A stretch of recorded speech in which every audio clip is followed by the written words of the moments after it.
U.S. and allied naval commanders in Mideast transit Strait of Hormuz, in show of force against Iran.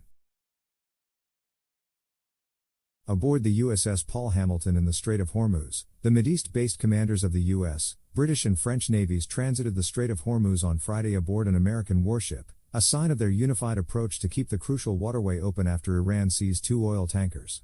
Tensions in the Persian Gulf have been volatile since Iran's nuclear deal with world powers collapsed, following the U.S. unilateral withdrawal 5 years ago. The incredibly rare, joint trip by the 3 Navy chiefs aboard the USS Paul Hamilton, an Arleigh Burke-class destroyer, saw 3 fast boats of the Iranian Revolutionary Guard approach the vessel at one point. Guardsmen stood by uncovered machine guns on their decks, while sailors aboard the Paul Hamilton similarly stood by loaded machine guns as others shot photographs and video of the vessels. An Associated Press journalist also accompanied the Allied naval commanders. While the Guard kept its distance from both the Paul Hamilton and the passing British frigate HMS Lancaster, their presence showed just how tense passage for vessels can be in the Strait of Hormuz, the narrow mouth of the Persian Gulf through which a fifth of global oil supplies passes. Iran has seized or attacked 15 ships in the last 2 years. 8 seizures and 7 attacks, Vice Admiral Brad Cooper, who oversees the U.S. Navy's Mideast-based Fifth Fleet, told the AP. So the shipping industry is mindful of what the security posture looks like in the region. We have the ability to positively impact that influence, and that's what we're doing now. Cooper said Iran's Guard ships Friday came within 1,000 yards, 915 meters, of the Paul Hamilton, which is based out of San Diego. The U.S. has viewed securing the Middle East's waterways, particularly the Strait of Hormuz, as key since then-President Jimmy Carter's 1980 speech vowing to use military force to protect American interests in the wider Persian Gulf. While focused then on the Soviet Union's invasion of Afghanistan, the Carter Doctrine's vow to allow the free movement of Middle East oil now pits the U.S. against Iran, which has seized a series of oil tankers since the collapse of its nuclear deal with world powers. Last week, White House National Security Council spokesman John Kirby told journalists that America planned to make a series of moves to bolster our defensive posture in the Persian Gulf, while criticizing Iran's recent seizures of tankers. Cooper said the joint trip on the Paul Hamilton represented part of that push, with the aim of having more coalition ships passing through the strait on a regular basis. The volume of commerce that flows through the Strait of Hormuz, it is critical to the world's economy, he said. For its part, Iran long has bristled at the American presence in the region.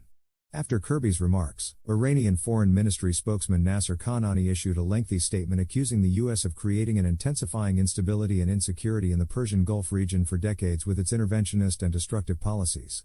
However, Kanani also specifically mentioned the U.S. seizing and confiscating some Iranian oil cargoes in international waters.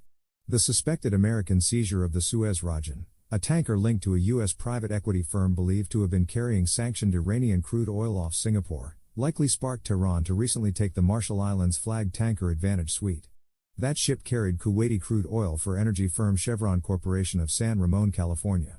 There was no immediate reaction in Iranian state media nor from the Guard about the Paul Hamilton's trip from the Persian Gulf out through the Strait to the Gulf of Oman. However, it was unlikely the Iranians immediately knew that the American, British and French commanders had been aboard the vessel, though at least one Guard member aboard the fast boats was studying the Paul Hamilton with a pair of binoculars. Iran's mission to the United Nations did not immediately respond to a request for comment about the trip. On the trip through the Strait of Hormuz, at least one Iranian drone watched the Paul Hamilton. Meanwhile, an U.S. Navy Boeing P-8 Poseidon also was overhead. U.S. forces also routinely fly drones in the region as well, while a Navy task force also has put some drones out to sea. Securing the Strait of Hormuz has been a challenge since the Carter Doctrine, and deadly. The so-called 1980s tanker war involved American naval ships escorting reflagged Kuwaiti oil tankers through the Gulf and the Strait after Iranian mines damaged vessels in the region. The U.S. Navy even fought a one-day naval battle against Iran at the time, as well as accidentally shot down an Iranian commercial airliner, killing 290 people.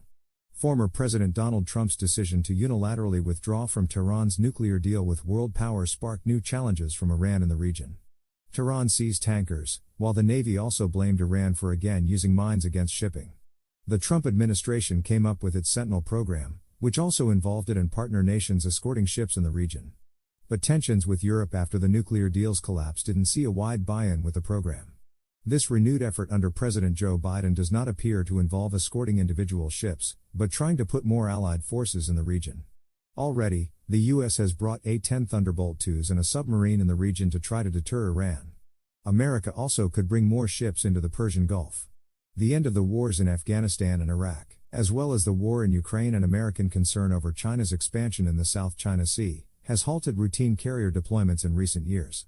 For now, Cooper pointed to the presence of his British and French colleagues, Commodore Philip Dennis, the commander of the United Kingdom Maritime Component Command, and Vice Admiral Emmanuel Slayers, the joint commander of the French forces deployed in the Indian Ocean, as a sign of the resolve of America and its partners.